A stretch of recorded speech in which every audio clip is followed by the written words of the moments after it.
The elevator doors slid apart to reveal my sister Brittany already inside, a steaming latte clutched in her perfectly manicured hands. She made no effort to shift aside, merely tilting her head with that practiced smile that never quite touched her eyes. "Jessica, sweetie," she purred, her voice loud enough for the 3 other employees crammed in with us to hear. "How are you holding up? I mean, with everything on your plate?" Her tone was a thick syrup of false concern, each word meticulously crafted to sound supportive while landing like a tiny, sharp jab. I squeezed into the tight space, my frayed shoulder bag inadvertently brushing against her expensive designer blazer. "I'm fine, Brittany. Thanks for asking." "Oh, I am sure you are." She shot a meaningful look over my head to Kevin from accounting. "It is just that we were going over the quarterly projections yesterday and, well," she let the word hang in the air, a master of dramatic pauses. "Some of us were wondering if you might be stretching yourself a bit thin. 3 children is a tremendous amount for anyone to manage alone. Before we go any further, I would like to thank you for being here and listening to these stories of personal resilience. If you believe that true character is forged in adversity and that dedication should always triumph, please consider subscribing. It is completely free, and it helps our community grow and reach more people who need to hear they are not alone." Now, let us get back to how this all played out. The elevator crawled upward, each floor announcement marking an eternity. Kevin stared intently at his shoes. A woman from marketing, Megan, suddenly found the smudges on her phone screen utterly fascinating. But Brittany's gaze remained fixed on my face, waiting, hoping for a crack in my composure. "My work speaks for itself," I replied, my voice even, though my heart was hammering against my ribs. "Of course it does, sweetie. Of course it does." The doors chimed open on the 15th floor, and Brittany glided out, her heels clicking a staccato rhythm on the marble.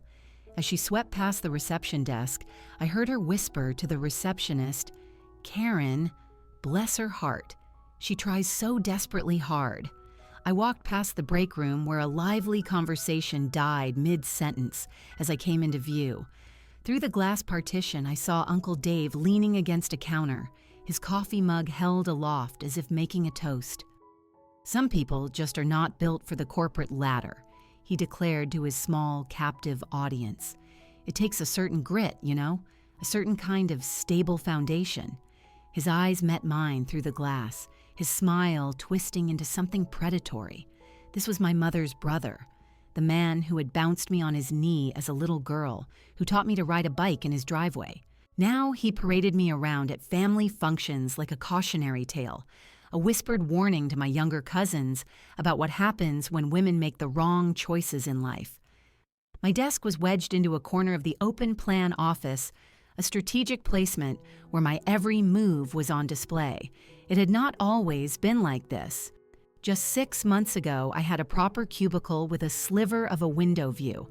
But then Brittany was promoted to department head, and a sudden restructuring left me stranded on this little island of exposure and isolation. I booted up my computer and lost myself in the blue chip account files. The numbers did not lie, even when people did. This client accounted for nearly a third of our quarterly revenue, and I had personally managed their portfolio for 3 years without a single issue. Yet somehow, in high-level meetings I was mysteriously never invited to, Brittany had been positioning herself as the architect of that success. My phone vibrated. A text from Ava's school. Parent conference requested to discuss math performance. It vibrated again. Jackson's soccer practice had been moved to 4 p.m. and again. Pediatrician appointment for Mia confirmed for tomorrow morning. I juggled the texts, my mind racing to solve the logistical puzzle of my life, a complex equation of time, money, and energy that never quite balanced. The woman at the adjacent desk glanced over, her expression a toxic cocktail of pity and judgment. She had 1 child and a husband who helped out. She could not possibly comprehend that my entire world ran on a deficit of sleep and a surplus of sheer willpower. "Jessica, The voice belonged to Brenda from HR. She stood beside my desk, clutching a manila folder to her chest like a shield. Her smile was the perfectly rehearsed, utterly soulless kind they teach in management seminars. "Could I have a word with you? In my office." The walk down that hallway felt like a mile. Heads popped up over monitors, their curiosity a palpable force. I saw Brittany standing in her office doorway, arms crossed, a look of profound satisfaction on her face as she watched the procession. Brenda's office smelled of cheap vanilla air freshener and unspoken disappointments. She settled behind her large desk, the folder still clutched tightly.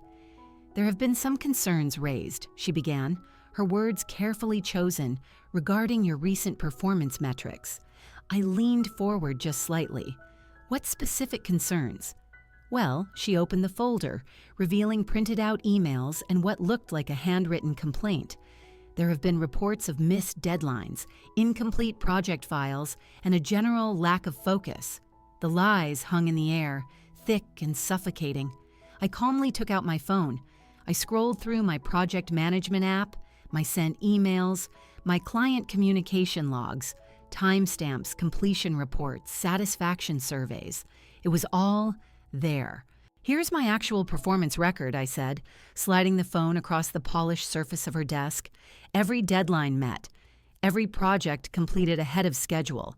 Every client survey has rated my performance as excellent or outstanding." Brenda's eyes darted from my phone screen to the folder of lies. The evidence on my phone was irrefutable, but the pressure she was under from someone higher up the food chain was just as real. "I see," she murmured. "Well, perhaps there has been a miscommunication." No apology was offered. We both knew none was coming. The rest of the afternoon was a slog, weighed down by the gravity of unspoken accusations. I worked through my lunch, fixing errors on other accounts that had somehow been attributed to my oversight, solving problems others had created. The office began to empty as 5 o'clock neared, but I was determined to leave with a perfectly clean slate. Joe, the evening janitor, rolled his cart by around 7:30. He had been working in this building longer than anyone, an invisible fixture to most, but he had always had a kind word for me. "Still here, Miss Jessica?" He shook his head with a gentle, grandfatherly disapproval. "You work harder than anyone else in this place." His words were so genuine, a stark contrast to the cold, calculated cruelty I had faced all day. For a brief second, the walls I had so carefully constructed around my emotions threatened to crumble. "Thanks, Joe. Just wrapping things up." He nodded and continued his quiet work, humming a soft tune under his breath. The melody was familiar, something my own mother used to sing while washing dishes. The memory ambushed me, and I had to blink back unexpected tears. The parking garage was a cavern of echoes as I finally walked to my car. My 10-year-old sedan with a prominent dent in the passenger door sat under a flickering fluorescent light. I slid behind the wheel, and just for a moment I rested my forehead against the cool plastic of the steering wheel, allowing myself this one small moment of weakness in the darkness where no one could see. At home, the usual loving chaos greeted me. Ava needed help with algebra. Jackson's soccer uniform was a muddy mess and needed to be washed for tomorrow's game. And little Mia had created a sprawling mural on the kitchen wall with a pack of permanent markers. But then Mia ran to me, her face alight, holding up a piece of construction paper. Her gap-toothed grin was the brightest thing in my world. "Look, Mommy, I drew you at your work." The crayon figure she had drawn sat behind a massive desk. On her head was what appeared to be a golden crown. Purple and pink flowers filled the background, and in the corner she had scrawled in shaky letters, "The Boss. You are the boss, Mommy," she declared with the absolute conviction of a 6-year-old. The biggest, bestest boss in the whole world. I knelt down and pulled her into a hug, burying my face in her hair, breathing in the sweet scent of her strawberry shampoo. In my daughter's eyes, I was not a failure. I was not a cautionary tale. I was a queen on a magnificent throne. If only everyone else could see what she saw. The invitation appeared 3 days later, slid under my apartment door like a clandestine message. Gilded script on heavy cream cardstock announced the company's annual awards gala. There was no envelope, no postmark, just the card, and in the corner, a small, handwritten note. "You deserve to see this. A friend." I stared at the elegant lettering, knowing my name had not been on the official guest list. Brittany's flimsy excuse about my invitation email bouncing still rang in my ears, delivered with that practiced innocence she had honed to a fine art. Friday evening arrived, and I stood before the meager contents of my closet. The black dress I had worn to my cousin's wedding 5 years ago hung limply between 2 work blazers. I slipped it on. The fabric was a little loose now, a side effect of months of stress and skipped lunches. The woman in the mirror looked tired, like she was trying too hard to fit into a world that had made it abundantly clear she did not belong. The hotel ballroom was a fantasy of glittering crystal chandeliers and designer gowns that cost more than my monthly rent.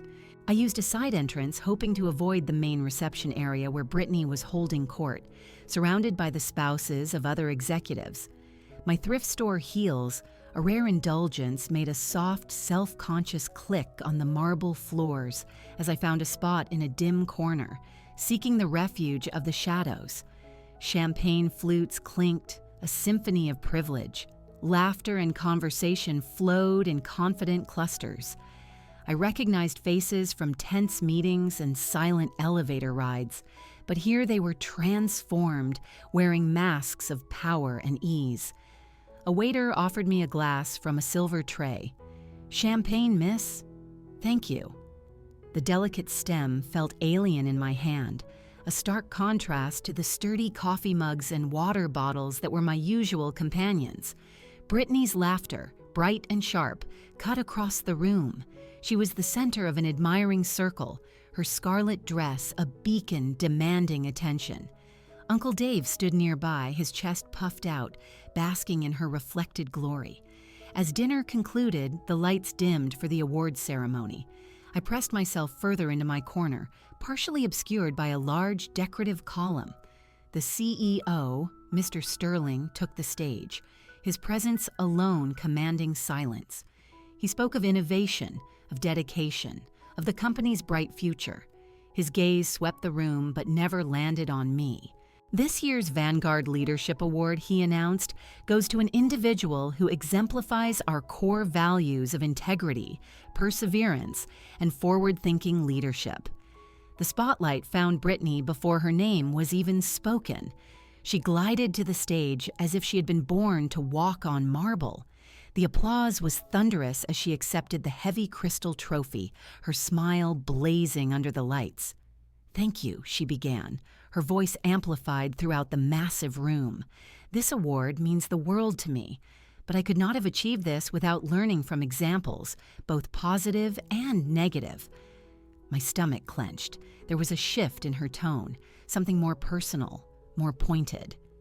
"I want to dedicate this award to someone very special. My dear sister Jessica." She paused, letting my name hang in the charged air. The family pity case. 3 kids, no ring, just a series of bad choices stacked one on top of the other. A wave of shocked laughter rippled through the room. Some people glanced around, trying to find the target of this bizarre public roast. Others just enjoyed the show, secure in the knowledge that this person could not possibly be among them. My hand trembled, and the champagne flute felt slick with sweat. Brittany pressed on, her performance escalating. "Jessica teaches us all such a valuable lesson in what not to do," she declared with a saccharine sweet sincerity. "How not to manage a career, how not to sustain a relationship, how not to raise children properly. She is a living, breathing, cautionary tale for the modern woman." Uncle Dave's voice boomed from his table near the front. Like mother, like daughter. His timing was perfect, clearly rehearsed. The laughter swelled, feeding on itself, growing louder, meaner. Now faces began to turn in my direction, guided by pointing fingers and knowing smirks. The shadows that had been my refuge now felt like a spotlight, illuminating every flaw and failure. My nails dug into my palms. The glass threatened to slip. Do not cry. Not here. Not in front of them. Brittany raised her trophy high, basking in the applause that felt less like a celebration and more like a public execution. To family dysfunction, she cried, prompting another wave of cruel laughter. Then something changed. A chair scraped back with a loud, deliberate sound. The laughter faltered, dying out into confused murmurs. Heads swiveled toward the source of the noise. Mr. Sterling was on his feet at his table, his expression unreadable, but his posture radiated an immense, quiet authority.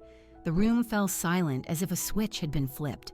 Even Brittany froze on stage, her smile faltering.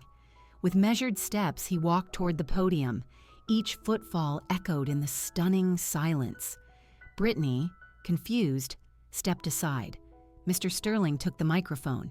"Ladies and gentlemen," he began, his voice calm but laced with an undercurrent of steel. "I have an announcement." My heart was a drum against my ribs, so loud I was sure everyone could hear it. Every eye in the ballroom darted between the stage and my corner, an invisible line of tension stretched to its breaking point. 7 days from now, he continued, his gaze finding mine and locking on, I will be marrying Jessica Patterson, the most hardworking, dedicated, and admirable employee this company has ever had the privilege of knowing. You are all invited to witness our union. The silence shattered into chaos. Gasps erupted through the crowd. Brittany's crystal trophy slipped from her numb fingers, hitting the stage and exploding into 1,000 pieces. Uncle Dave's champagne glass hovered halfway to his lips, his jaw slack. "And one more thing," Mr. Sterling added, his voice cutting through the rising din. His eyes never left mine, a steady anchor in the storm. My future wife will be making some key decisions regarding staffing and personnel restructuring going forward. I trust her judgment completely. The words landed like a thunderclap. Brittany's face went ashen. Uncle Dave finally set his glass down with a shaking hand. The entire social and professional hierarchy of the room had just imploded. I stood frozen by my column. Mr. Sterling extended a hand toward me, a silent invitation to step out of the shadows. I walked toward him through a sea of stunned, frozen faces. The only sounds were the soft swish of my dress and the distant, delicate clinking of someone sweeping away the shards of my sister's award. His fingers closed around mine, warm and firm. "Shall we?" he murmured, for my ears only, and together we walked out, leaving the wreckage behind. The ride home was a blur. He followed my old sedan in his sleek black car, his hazard lights blinking like a strange, protective beacon in my rearview mirror. At my apartment complex, he walked me to the door. There was no grand speech, just a simple nod. "Good night," he said, and then he was gone. Inside, the babysitter looked up from a textbook. "How was the party, Mrs. Patterson?" "Eventful," I managed, paying her as she gathered her things. Once the door closed behind her, I checked on the kids. Ava curled around a stuffed unicorn. Jackson sprawled out, still wearing one soccer cleat. Mia clutching a purple crayon even in her sleep. I sat at my small kitchen table, still in the black dress that now felt like a relic from another life. My phone screen was a cascade of notifications, 19 missed calls, 53 text messages. The first few were from stunned coworkers. "OMG, is this for real? Call me NOW, what just happened?" Then the tone darkened. Messages from unknown numbers. "Gold digger, pathetic, using your body to get what you want." Brittany's name appeared over and over. "Answer your phone, we need to talk. This is not over." Uncle Dave had called 5 times and left one long, rambling voicemail. I deleted it without listening. Sleep was a distant shore I could not reach. Every time I closed my eyes, I saw Brittany's face as the trophy shattered, the sound of it echoing in my mind. My alarm went off at 6, but I was already awake. The kids needed breakfast, lunches packed, permission slips signed. The mundane machinery of life kept churning, oblivious to the earthquake that had just reshaped my world. "Mommy, you look different," Mia observed over her cereal. "How so, sweetie?" She tilted her head, her gaze serious. "You look shinier, like when I use my new glitter crayons instead of the old, broken ones." Ava looked up from her homework. "There is something you are not telling us." My eldest had inherited my ability to read the silences. It was a gift I sometimes wished I could have spared her. "We will talk tonight, I promise," I said, kissing the top of her head. The drive to work was surreal. Same route, same red lights, but I was seeing it all through new eyes. As I parked, a message lit up my phone. Breakfast meeting, 9 a.m., my office. Michael. Seeing his first name felt oddly intimate. For 3 years, he had been the remote, untouchable Mr. Sterling. Now he was Michael. The office lobby was buzzing. Conversation stopped as I walked by. The security guard, a man who had never once made eye contact with me, gave me a respectful nod. Brittany's office door was open, but the room was empty. Her assistant looked up, her eyes wide. "She called in sick," she whispered, as if sharing a state secret. "First time in 4 years. The executive floor required a special key card I had never possessed. Today, the front desk handed me a temporary pass without a word." Michael's office was a panorama of the city, with floor-to-ceiling windows. He stood with his back to me, looking down at the toy-sized cars below. 2 coffee cups steamed on a small table. "Thank you for coming," he said without turning. "I was not sure you would. I was not sure either." He turned, and I saw something I never expected in the CEO's face: vulnerability. "About last night," he began, gesturing to a chair. I acted on impulse. The situation, it demanded a response. I could not just stand there and watch them tear you apart. I wrapped my hands around the warm ceramic mug. "You barely know me." "I know enough," he said with a quiet certainty. "I have spent 3 years watching you work twice as hard for half the credit. I have seen you stay late to fix problems you did not create. I have watched you handle every crisis with a grace they cannot even comprehend." The coffee was rich and smooth, a world away from the bitter brew in the downstairs break room. "So this was about justice?" "Partly," he admitted, leaning back, "but it was also about something else. Your brilliance, your strength, your refusal to break, no matter what they threw at you." I let out a short, sharp laugh. "I am not sure brilliance includes being a single mom living paycheck to paycheck. Your circumstances do not define your worth, Jessica," he said simply. "They reveal your character." We sat in a comfortable silence for a moment, the sounds of the city a distant hum. "What you did last night," I finally said, "it has consequences. People will expect." "I know." He met my gaze directly. "Which is why I am asking. Would you consider making it real? Not the marriage part, that was an act of temporary insanity, but a partnership, a real one, both professionally and personally." The word trust hung in the air between us. I thought of my ex-husband, of all the broken promises. "I'm not sure I can trust a man like that again," I admitted, the words raw. He did not offer any easy platitudes. He just nodded. "Take your time. No pressure. But know this, last night changed the game. Whether we move forward together or not, you will never be invisible in this company again." His smile transformed his face, erasing the corporate titan and revealing the man. "Partnership it is," Michael said, extending a hand. "Equal footing, shared decisions." I shook it, surprised by the calluses on his palm. "When do we begin? How about now?"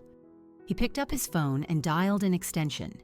"Brenda, please prepare the paperwork for Jessica Patterson's promotion to Senior Vice President of Operations, effective immediately, and schedule a company-wide meeting for tomorrow morning. Senior Vice President." The title felt unreal. My new office was 3 floors up, with windows that opened and a door that locked.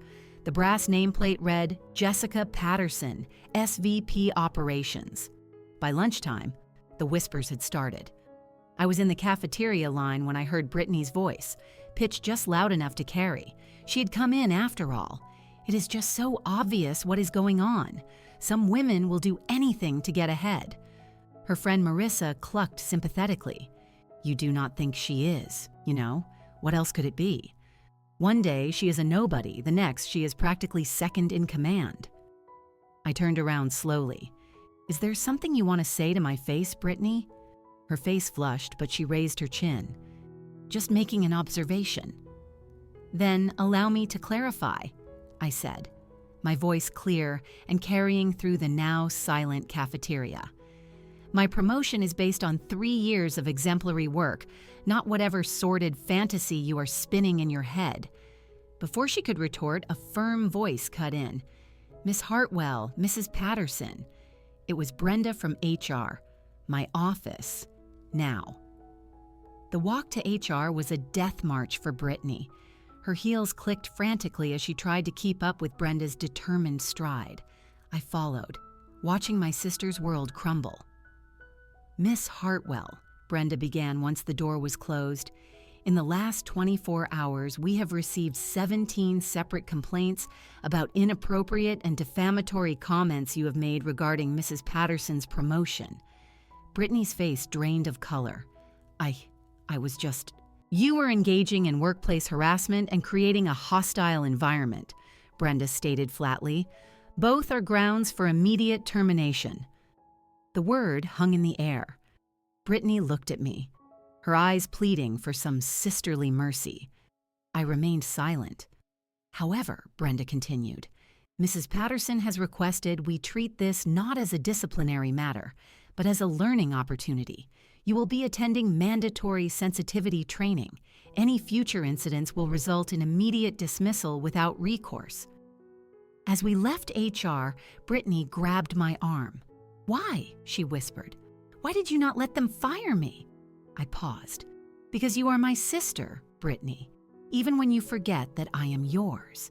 My first executive committee meeting was in a boardroom that smelled of old money and leather. Department heads eyed me with a mixture of curiosity and hostility. Uncle Dave was the last to arrive, his face a thundercloud. He sat across from me, his jaw clenched. Michael called the meeting to order. Before we begin, I would like to introduce the newest member of our executive team, Jessica Patterson. A man from finance cleared his throat. No disrespect, but this is highly irregular. Miss Patterson's previous role was a gross underutilization of her talents, Michael said smoothly. An oversight we are now correcting. Uncle Dave pushed his chair back. This is a farce. You cannot just promote your... Mr. Morrison, Michael's voice was ice. Unless you have a specific professional concern about Mrs. Patterson's capabilities, I suggest you hold your tongue. The challenge was clear. My uncle opened his mouth, then closed it. The blue chip account alone justifies her position, I said quietly, my first words in the meeting. It represents 30% of our quarterly revenue, with 0 client complaints and consistent year-over-year growth. I have personally managed that relationship for 3 years. A slow understanding dawned on the faces around the table. The blue chip account was legendary, our biggest, most demanding, and most profitable client. I was not aware you were the primary contact, the finance guy admitted. Most people were not, I replied. That is about to change. As the meeting concluded, Uncle Dave approached me. You think you have won? You taught me that business is business, Uncle Dave, I said, remaining seated. That personal feelings have no place here. I am simply applying your lesson. His anger faltered, replaced by bewilderment. This is not over, he muttered, but the threat was hollow. No, I agreed softly. It is just beginning. 3 weeks passed. My new office overlooked the very parking spot where I used to cry in my car. I now watch Brittany and Uncle Dave trudge into work each morning, their steps heavy. One afternoon, Michael's assistant delivered a manila folder. Inside were 2 personnel files, Brittany Hartwell and Dave Morrison. A note from Michael was clipped to the top. Your call. No questions asked. The power to end their careers was sitting on my desk. I buzzed my assistant. Please ask Miss Hartwell and Mr. Morrison to join me in my office at 3. Together. They entered my office like prisoners approaching the gallows. You are firing us, are you not? Brittany whispered. Fear radiated from them. No, I said.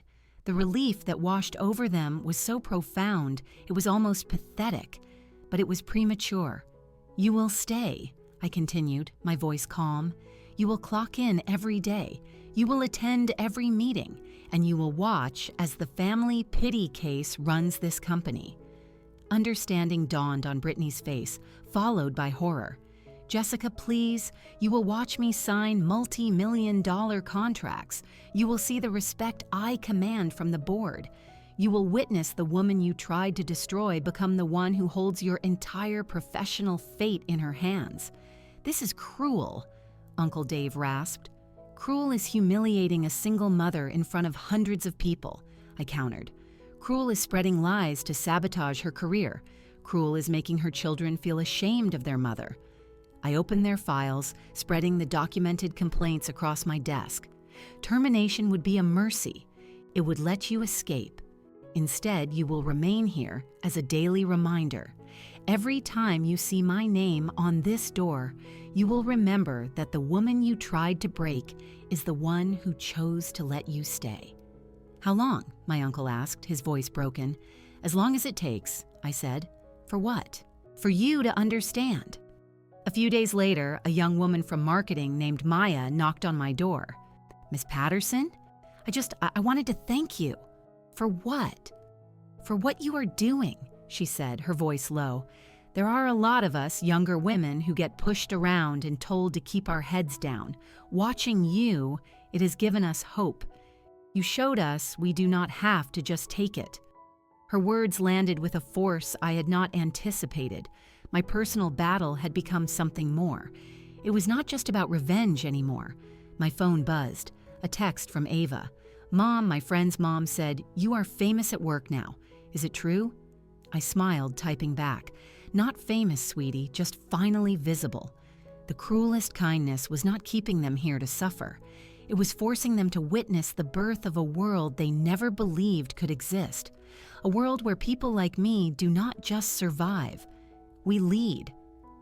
The changes rippled outwards. My first major policy, a comprehensive family leave and childcare subsidy program, passed unanimously. Productivity soared. Turnover plummeted. I launched a Women in Leadership initiative, creating mentorship programs and clear pathways for advancement. Excellence is the best revenge, I told the assembled women, glancing at Brittany in the back of the room. The applause was real. It was solidarity. My professional partnership with Michael deepened into a quiet, steady friendship, built on shared goals and mutual respect. The blue chip account renewed, he told me one evening, sliding the new contract over. 38% revenue increase. Not bad for a pity case. His laugh was warm. I love watching you own your success, he said. Took me a while to believe I deserved it, I admitted. Turns out, fighting for it is what makes you worthy. The second annual company gala was a world away from the first. I stood at the podium as the keynote speaker, my children at a front row table. Brittany and Uncle Dave were at a table in the back, quiet observers of a reality they could no longer influence. 1 year ago, I began. Someone in this room called me the family pity case. Tonight, I want to talk about what that really means. It means being underestimated. And I have learned that being underestimated is a superpower. The audience laughed, a warm, genuine sound. While they were busy celebrating their assumptions about me, I was working. I was building. I was becoming something they could not see because they refused to look. At that moment, Ava, Jackson, and Mia walked onto the stage. They handed me a handmade plaque decorated with glitter and macaroni. It read, "World's Best Mom, World's Best Boss." The room rose to its feet. The applause was not for a spectacle. It was for an achievement. It was admiration. This company changed because we all chose to build something better, I finished, my eyes finding Brittany's. She was crying, but not from humiliation, from something that looked like understanding. After the gala, Michael walked me to my car. "You have changed everything," he said. "My greatest victory was not revenge," I said, watching my kids chase each other around the parking lot. "It was reclaiming." I looked back at the hotel, where women like Maya were now planning their own futures. "We just keep building," I said. We pile into the car, my kids chattering excitedly. As we drive through the city, I catch my reflection in the rearview mirror. I am no longer the family pity case. I am the woman who turned pity into power, who discovered that the greatest revenge is not destroying your enemies, but living well enough to lift everyone else up as you rise. If this story of turning the tables on workplace bullies resonated with you, hit that like button. My favorite part was when she made them stay and watch her succeed. What was yours? Let me know in the comments below, and be sure to subscribe so you do not miss more stories of empowerment and sweet, sweet justice. End of story.